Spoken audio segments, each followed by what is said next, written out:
Current బిల్లును 90% వరకు తగ్గించుకోండి. Number 1 roof top solar company Freyr Energy. నమస్కారం జగదీష్. నమస్కారం అమ్మ. చాలా వరకు మహిళలకి ఎక్కువగా ఉపయోగపడేలాగా ఒక మంచి వ్యాపారం, అది కూడా చాలా తక్కువ పెట్టుబడి, ఇంటి నుంచి చేసుకునేలాగా లాభాలు ఎక్కువగా వచ్చేలాగా ఒక మంచి బిజినెస్ ఐడియా అంటే ఏం చెప్తారు సార్? ఒక మంచి ఐడియా ఉందమ్మా. ఇదేంటంటే ఇంటి దగ్గర నుంచి చేసుకుంటూ నెక్స్ట్ లెవెల్కి వెళ్ళటానికి కూడా, ఓకే, అది ఇంట్లోనే ఒక పక్కన చేసుకోవచ్చు. ముందు చిన్నగా స్టార్ట్ చేసుకుని తర్వాత నెక్స్ట్ లెవెల్కి కూడా వెళ్ళొచ్చడానికి ఒక అవకాశం ఉన్న సబ్జెక్టు. చాలా అసలు మనందరికి అవసరమైన సబ్జెక్టు. ఇప్పుడు మీరు డైలీ అప్పుడప్పుడు రోటీ ఏమన్నా తింటూ ఉంటారా? Yes sir. శనివారం అయితే నాకు తెలిసి సాయంత్రం తింటారు. ఇప్పుడు మాక్సిమం డైట్ నైట్ టైం ఎక్కువగా నైట్ టైం ఆల్మోస్ట్ ఆల్ ఇప్పుడు అందరూ డైటింగ్ కానీ ఇంకోటి కానీ రోటీ అంటేనే ప్రిఫర్ చేస్తున్నారు ఈవినింగ్ టైం. ఈవెన్ యంగస్టర్స్ కూడా, అవును సార్, 20-25 ఇయర్స్, ఈవెన్ బ్యాచిలర్స్ కూడాను సాయంత్రం పూట ఈ కర్రీ అన్నం వండుకునే దానికన్నాను ఒక బయట ఎక్కడన్నా రెడీమేడ్ రోటీను కర్రీ తెచ్చుకుంటే అయిపోతుంది. సో ఇది చాలా లాట్ ఆఫ్ స్కోప్ ఉన్న బిజినెస్. సో దీనిలో అంటే మనం మాన్యువల్గా కొంతమంది మనం మహిళలు రోడ్డు మీద మనం చిన్న తవా పెట్టేసి మనం అక్కడక్కడ మనం చూస్తూ ఉంటాం. అంటే రోడ్డు మీద అది అంటే వాళ్ళు బాగా గ్రామీణ ప్రాంతాల నుంచి వచ్చిన వాళ్ళు కానీ, చాలా చిన్న కుటుంబాల నుంచి వచ్చిన వాళ్ళు కానీ, అది వేరు. సో అది ఎట్లాగూ వాళ్ళు కూడా చాలా బాగా బిజినెస్ చేసుకుంటున్నారు. అంటే ఇంటి దగ్గర పిండి తయారు చేసేసుకుని, ఇంటి దగ్గర అన్నీ వాళ్ళు తయారు చేసుకుని అక్కడికి వచ్చి కాల్చి కస్టమర్స్కి ఇస్తూ ఉంటారు. సో వాళ్ళ దగ్గర అలవాటు పడిన వాళ్ళు ఉన్నారు. సో మనం చెప్పే బిజినెస్ ఏంటంటే ఇంట్లోనే ఆటోమేటిక్ మిషన్ ప్రాసెస్ ద్వారా, సెమీ ఆటోమేటిక్ మిషన్ సహాయంతో రొట్టెలు అంటే ఒక 60-70,000 బడ్జెట్ నుంచి మినిమం యాక్చువల్లీ బాగా జరగాలంటే ఒక 3.5-4 lakhs ఇన్వెస్ట్మెంట్ ఉన్న మిషనరీ అయితే చాలా బాగుంటుంది. 60-70,000 బడ్జెట్ లేదంటే ఒక 1,20,000 ఓవరాల్గా, అంటే పిండి రెడీ చేసుకోవటం కానీ ఇంకోటి కానీ.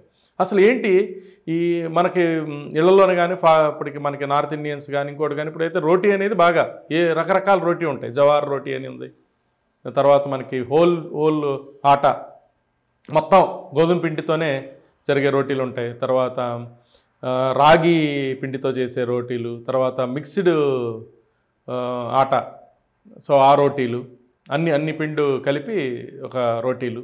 సో రకరకాల రోటీలు తయారు చేసుకోవచ్చు. వీటిలో చాలా స్కోప్ ఉంది. సో కాకపోతే ఏంటంటే ఈ మిషన్స్ మనం చూసుకునేటప్పుడు ఏంటంటే మనం వాటి ఫీచర్స్ ఏమున్నాయి, వాటి కెపాసిటీ ఏంటి, ప్రైస్ ఏంటి, ఈ మూడింటిని మనం చూసుకోవాలి. తర్వాత మనం ఏంటంటే మనం ఉన్న లొకేషను ఈజీగా ఉందా లేదా, మనం యాక్సెసిబిలిటీ ఉందా లేదా. సో ఇంట్లో ఉన్న మహిళలు అయితే ఏం అలవాటు చేయాలంటే వాళ్ళకున్న సర్కిల్లో, అపార్ట్మెంట్లో ఉండని, ఇంకోటి ఉండని, నైబరింగ్ సర్కిల్లో ఉండని, ఒక ఇంట్లో నుంచి తయారైన ప్రొడక్ట్ రీజనబుల్గా ఉండొచ్చు అని ఒక గనక అలవాటయ్యేటట్టు కనుక చేయగలిగితే, వాళ్ళ కాలనీల్లో కనుక అలవాటయ్యేటట్టు చేయగలిగితే, సో డైలీ కొన్ని ఇళ్లలో నుంచి డైలీ ఆర్డర్స్ రావచ్చు, కొన్ని ఇళ్లలో నుంచి అప్పుడప్పుడు రావచ్చు. సో యావరేజ్న ఒక 1000 రోటీలు. సో యాక్చువల్లీ మిషన్స్ ఎలా ఉన్నాయంటే గంటకి ఒక 100 నుంచి 5,000, 10,000 చేసే రోటీలు కూడా ఉన్నాయి 1 అవర్కి, గంటకి. సో మనం ఫస్ట్ గంటకు ఒక 100 చేసేది పెట్టుకున్నాం అనుకో, ఒక 60-70 వేలలో అయిపోతుంది ఆ మిషను. సో అది మాన్యువల్ ప్రాసెసే. అంటే మనం మెటీరియల్ కలుపుకోవాలి, మనం విడిగా కలుపుకోవాలి, బాల్ కట్టింగ్ కూడా మనమే చేసుకోవాలి. దానిలో పెడితే ఉండలు పెడితే దానిలో నుంచి రోటీ తయారవుతుంది. ఆటోమేటిక్ ప్రాసెస్ ఉన్న మిషన్లో ఏంటంటే 3 రకాల మిషన్స్ తీసుకోవాలి. ఒకటేమో రోటీ మేకర్ ఉంటుంది, ఒకటేమో డౌన్ నీడర్ అని ఉంటుందన్నమాట, పిండి కలిపేది. నెక్స్ట్ బాల్ కట్టర్, ఏదైతే అయిపోయిన తర్వాత కటింగ్ రోటీ చేయడానికి కావాల్సిన పెట్టడానికి బాల్ కట్టర్ ఉంటాయి. సో అలాంటివి కూడా అదేంటంటే 1000 ఆటోమేటిక్ మిషన్స్ అన్నీ కూడా 1 అవర్కి ఒక 1000. మనం ఇప్పుడు ఏంటంటే 1000ది ఎలా ఉందో ఊరికి ఎగ్జాంపుల్ చెప్దాము. మార్కెటింగ్ ఎలా ఉంటుంది 1000 చేసుకుంటే ఒక 8000 మనకి రోటీస్ మనం తయారు చేసుకోవచ్చు ఒక 8 గంటల్లో. సో 8000 రోటీస్ ఇక్కడ ఏంటంటే ఒక కేజీ 35 నుంచి 40 రూపాయలు పడుతుంది. ఒక కేజీ ఆల్మోస్ట్ ఆల్ ఒక 30 to 40 రోటీస్ మనకి వస్తాయి అనుకుంటే సో మనకి అప్రాక్సిమేట్లీ ఒక 40 కేజీల్లో మనకి అయిపోతే డైలీ ఒక 20,000 రూపీస్ టర్న్ ఓవర్ ఓకే దానిలో నుంచి ఆల్మోస్ట్ ఆల్ 10,000 ఆఫ్ ద మనకి ప్రాఫిట్ ఉంటుంది అనమాట. ఒక ₹2 మనకి మొత్తం 2-2.5 రూపాయల్లోనే రోటీ తయారవుతుంది. ₹2 మ్యాక్సిమం.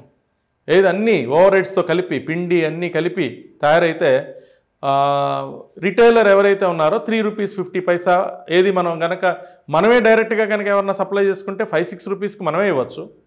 లేదు మనకి ఇప్పుడు జనరల్గా ఏంటంటే 8,000 రోటీలు అంటే మనం కాలనీల్లో మనం ఓన్గా అమ్ముకోలేము. నేను ఇందాక చెప్పింది కాలనీలో అమ్ముకునేది ఏంటంటే ఒక 100 రోటీస్ పర్ అవర్ అంటే ఒక 1000 రోటీలు మనం పర్ డే తయారు చేసుకోగలిగితే 500 రోటీలైనా పర్లేదు. సో డైలీ ఒక ₹1,000 ఇన్కమ్ అక్కడ చూడొచ్చు. వాళ్ళు డైలీ 1,000, 1,500, 2,000 ఇన్కమ్ చూడొచ్చు. సో ఇది కొంచెం మాస్ ప్రొడక్షన్ కనుక వెళ్తే మనం చూడాల్సింది ఏంటంటే కర్రీ పాయింట్స్ వాళ్ళకి సప్లై చేసుకోవచ్చు. అట్లాగే నేను ఇందాక చెప్పినట్టు మహిళలు కానీ కొంతమంది వ్యక్తులు కానీ అక్కడక్కడ ఒక చిన్న స్టవ్ పెట్టుకుని రోడ్డు మీదే రోడ్డు పక్కనో ఏదైనా షాప్ పక్కనో ఒక తవ్వా పెట్టుకుని స్టవ్ పెట్టుకుని వాళ్ళు ఉంటారు కదా, వాళ్ళకి హోల్సేల్గా డైలీ ఒక 100-200 ఈచ్ పర్సన్ అలా నెంబర్ ఆఫ్ వెండర్స్ ఉన్నారనుకో, మనకు ఒక 30-40 వెండర్స్ ఉన్నారనుకో, సో పర్ డే వాళ్ళకే ఈ మన షిఫ్ట్ అంతా వెళ్ళిపోతుంది. ఒక 40 into 200 తీసుకుంటే సరిపోతుంది వాళ్ళకి. సో ఇలా షాప్స్లో ఇవ్వచ్చు, ఇంకోటి ఇవ్వచ్చు. ఈ బిజినెస్ చాలా అంటే చాలా పొటెన్షియల్ బిజినెస్. ఈజీ టు, దీనికి ఏంత పెద్ద టెక్నాలజీలు తెలియదు, అవసరం లేదు. తర్వాత మనకి ఒక అంచనా ఉంటుంది, ఎప్పుడు ఏ రోజు ఎప్పుడు ఎక్కువ మూమెంట్ అవుతాయి. మూమెంట్ బాగున్న రోజు కొంచెం ఎక్కువ ప్రొడక్షన్ చేసుకుంటాం, మూమెంట్ లేని రోజు చేసుకుంటాం. దీనిలో ఏంటంటే 3 రకాల రోటీలు ఉంటాయి. సో మనకి పచ్చి రోటీలు ఉంటాయి, సెమీ కుక్కుడు, ఫుల్లీ కుక్కుడు. సో మనకేంటంటే ఆటోమేటిక్ మిషన్లో ఏంటంటే ఫుల్లీ కుక్కుడు రోటీ కూడా బయటికి తీయచ్చు, సెమీ కుక్కుడు రోటీ కూడా తీయచ్చు, సో పచ్చివి కూడా తీయచ్చు. సో ఆ మనుషులను బట్టి ఫుల్లీ కుక్కుడు అంటే అదే మనం రెడీ టు ఈట్. సో దీనికి ఏంటంటే వీళ్ళు ఇన్నోవేటివ్గా కర్రీ కూడా ఏదన్నా 1-2 కర్రీలు తయారు చేసుకుని ఈ రోటీతో పాటు ఆ కర్రీని కూడా సప్లై చేసుకోవచ్చు. సో ఇటు రోటీకి రోటీ వెళ్తుంది, అటు కర్రీ వెళ్తుంది. ఇది దీనికి కూడా ఏంటంటే చాలా పొటెన్షియల్. ఒక హైదరాబాద్ లాంటి నగరంలోనే చూసుకుంటే నేను చెప్తున్నా కదా, ఇలా ఒక 1000 మంది రోటీ మేకింగ్ మిషన్లు పెట్టి 1000 మంది నాకు తెలిసి అసలు హార్డ్లీ ఒక 30-40 మంది కూడా రోటీ మిషన్లు పెట్టి చేసేవాళ్ళు లేరు. అంత మాన్యువల్ ప్రాసెస్ ఎక్కువ, ఆటోమేటిక్ మిషన్లు పెట్టి రోటీలు చేసేవాళ్ళు చాలా తక్కువ. ఒకవేళ ఉంటే పెద్ద ప్లేయర్స్ ఉన్నారు, వాళ్ళు బాగా సప్లై చేసుకుంటున్నారు. వాళ్ళే హోల్సేల్గా 1,00,000 రోటీలు పర్ డే అలా సప్లై చేసుకుంటున్నారు. సో చిన్న సెగ్మెంట్లో లేరు అసలు ప్లేయర్స్. చాలా ఒకవేళ ఉన్న నేను చెప్పిన ఈ 1000 per hour ఉన్నవాళ్ళు ఒక 10 మంది 20 మంది అంత కూడా లేరు అసలు. సో దీనిలో ఏంటంటే లాట్ ఆఫ్ పొటెన్షియల్ ఉంది. ఒక 1000 మంది కూడా 1000 మందిగా ఇంకా చిన్నగా తయారయ్యే వాళ్ళు అయితే 10,000 మంది కూడా పెట్టుకోవచ్చు. సో ఏది తవ్వా పెట్టుకుని బయట రోడ్డు మీద పెట్టుకునేది ఒక 10,000 మెంబర్స్ కూడా పెట్టుకోవచ్చు. ఇది ఒక బిగ్ బిజినెస్ అన్నమాట. బిగ్ బిజినెస్ గా ఎవరైనా మార్చుకోవాలి అన్నా, లేదంటే ఇనిషియల్ గా ఎవరైనా స్టార్ట్ చేయాలనుకుంటే, సో వాళ్ళందరికీ ఒక మంచి సపోర్ట్ కావాలి, మీ దగ్గర నుంచి గైడెన్స్ కావాలి అంటే ఎలా మనం ఇద్దామమ్మా. ఇప్పుడు ఈ స్క్రోల్ అయ్యే నెంబర్ వాళ్ళు కాంటాక్ట్ చేయగలిగితే సో వాళ్ళు మనం రీచ్ అవ్వచ్చు ఇంకా డీటెయిల్డ్గా చాలా చక్కగా. ఇప్పుడు ఇందులో ఏంటంటే మనం పూర్తి ఇన్ఫర్మేషన్ తక్కువ టైంలో మనం ఇవ్వాలనుకున్నప్పుడు ఇవ్వలేకపోతున్నాం కాబట్టి సో వాళ్ళు రీచ్ అయితే వాళ్ళకి పర్సనలైజ్డ్గా మనం చెప్పచ్చు. అంటే అన్నిటికీ ఒకే ముందు కాదు కదా, ఒక్కొక్క పర్సన్కి వాళ్ళ నీడ్ని బట్టి, వాళ్ళ బడ్జెట్ని బట్టి, వాళ్ళ కెపాసిటీని బట్టి మనం ఇదే సబ్జెక్ట్ని 10 రకాలుగా డిజైన్ చేయొచ్చు. థ్యాంక్ యూ అమ్మా.